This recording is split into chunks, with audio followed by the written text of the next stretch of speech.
છો? આજ જય શ્રી કૃષ્ણ, જય માતાજી બધાને। આજ અમે જુનાગઢ આવ્યા છીએ। જુનાગઢનું સૌથી પ્રખ્યાત મંદિર છે ભવનાથ મહાદેવ। સ્વયંભૂ લિંગ પ્રગટ થઈ છે અહીંયા, તો તમે બધા દર્શન કરજો। મમ્મીની તબિયત થોડીક ખરાબ થઈ હતી,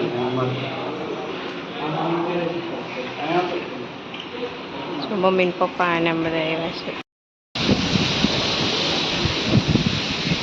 મૃગીકુંજ છે, દર શિવરાત્રિના અહીંયા હજારો નાગા સાધુઓ આવે છે ને આમાં સ્નાન કરે છે। લોકો ક્યાં અદ્રશ્ય થઈ જશે કંઈ ખબર જ નથી, એવું રહસ્ય છે આ મૃગીકુંજનું। જૂનાગઢનો પ્રખ્યાત મૃગીકુંજ છે।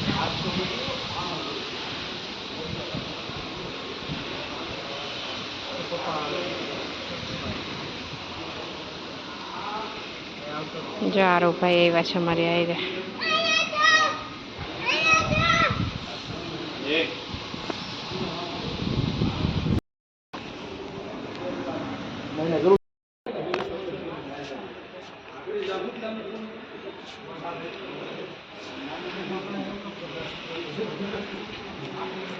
જૂનાગઢનું સૌથી પ્રસિદ્ધ મંદિર છે ભવનાથ મહાદેવ।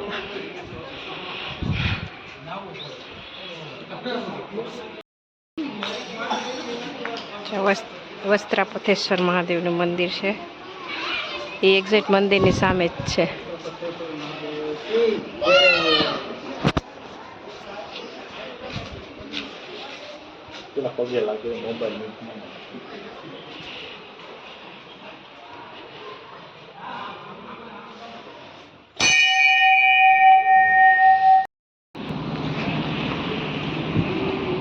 દામોકુંડ છે,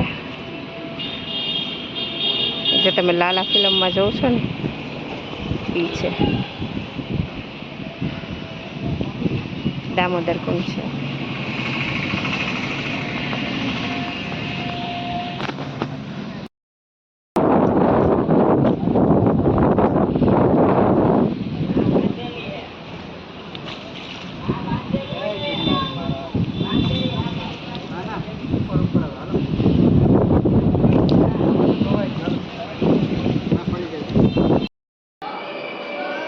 વાગી ગયા છે 7:30।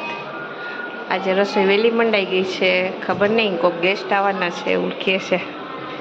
અમે તો 5 વાગે આવ્યા જુનાગઢથી। જય શ્રી કૃષ્ણ ભાઈને।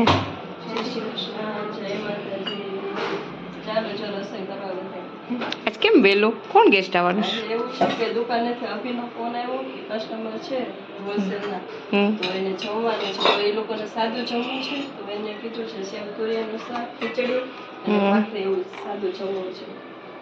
અત્યારે વહેલી રસોઈ ચાલુ થઈ। બધા જય માતાજી। તમારે આમે વહેલું જોઈએ અત્યારે નહીં, આજ તો 7:30 થયા છે તો થઈ ગયું છે એમ કે ઘણું, અડધી રસોઈ થઈ ગઈ।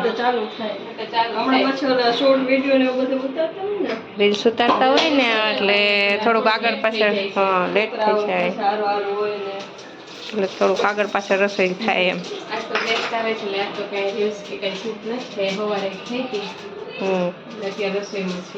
આજે અચાનક ગેસ્ટ આવ્યા છે, દુકાનના કસ્ટમર છે ને એ લોકોને જમવાનું છે। તો જો મરચાં ભરાઈ ગયા છે, તુરિયાનું સેવ છે, પછી તુરિયાને સંભારો છે, ખીચડી બનાવી છે, ખીચડી થઈ ગઈ છે ને જો સવારથી આવ્યા છે ને, સવારે તો અમે તો હતા નહીં એટલે કઈ ખબર નથી। હમણાં જ ફોન આવ્યો, છોકરા ટ્યુશનમાં મૂકીને આવ્યા ત્યાં ફોન આવ્યો કે કસ્ટમરનું જમવાનું છે। વાંધો નહીં, જમવાનું તો આપણે ના પડે ને। નહીં, અમે પહેલેથી જ અમારા દુકાને કસ્ટમર આવે એટલે બહારનો ગ્રાહક હોય એટલે અમે જમવાનું ઘરે જ હોય। સારું, બે કરો રસોઈ। શું કરો બંધ દરવાજામાં? છોકરા વાતું થાય છે કે હોમવર્ક થાય છે? અવાજ તો ક્યારનો આવે છે બહાર કે આ છોકરા વાતું થાય છે, લેસન નથી થતું। શું કરો છો બધા? સે હાય। જો આ કુંજનો ફ્રેન્ડ છે ભવ્ય, એ આજ હોમવર્ક છે ને કુંજ સાથે હોમવર્ક કરવા આવ્યો છે। ક્યારા છે, કુંજ છે ને ભવ્ય છે। સ્વરા છે ને આજે ટ્યુશનથી દુકાને વહી ગઈ છે। એટલે એ હમણાં એને પપ્પા આવશે ને એની સાથે આવશે, એકલી ન આવે પછી અહીંયાથી દુકાનેથી. લેસન થવું જોઈએ, વાતો વધારે થાય છે, 12 અવાજ આવે છે તમારો. જો 7:30 થઈ ગયા છે એટલે હોલમાં આરતી ચાલુ છે. મમ્મી હમણાં જોતા હતા એટલે થોડી વાર હવે આરતી ચાલુ કરી છે, પછી છોકરા આવશે એટલે હમણાં ટીવી જોવાનું પાછું ચાલુ કરશે. ચાલો મમ્મીને પૂછીએ, બેઠા છે જે બહાર જો. કેમ છે મમ્મી, સારું છે ને હવે અત્યારે?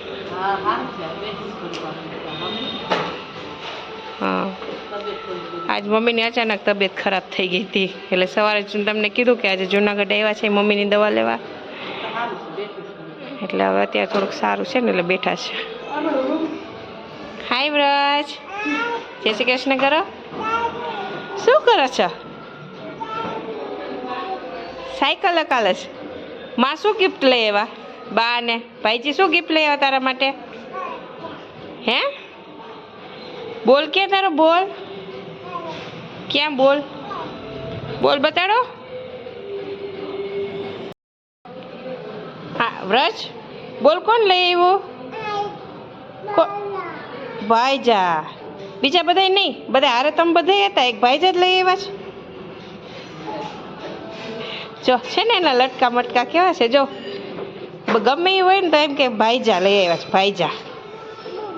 ભાઈજીને છે ને એ ભાઈજા કહે છે, મોટા પપ્પાને ભાઈજા કહે, ભાઈજી કહે. જો કેમ જાય છે ને વાદમવાદ સાયકલ. બસ હવે બસ, પાછા વળી જાઓ. બધી જ ખબર પડે, જેમ કહો ને એમ કરે. સ્ટોપ. જો મહેમાન હજી હમણાં જ ગયા છે જમીને, તે લોકોને સાદું જમવું છે એટલે સાદું જમ્યું બનાવ્યું હતું આપણે. અને હવે જો હમણાં ફ્રી છે થોડી વાર પહેલાં, એટલે હવે જો થોડી વાર ટીવી જોશું. હું અને પરિશ્રી બે જોઈએ છે ટીવી. પરિશ્રી હાય કર દે. કે હાલો ટીવી જોવા. કે સબસ્ક્રાઈબ કરજો, લાઈક કરજો કે.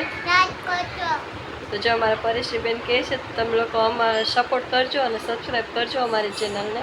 તો આજનો બ્લોગ આપણે અહીંયા જ પૂરો કરીએ છીએ. આવતીકાલે મળશું. જય શ્રી કૃષ્ણ, જય માતાજી.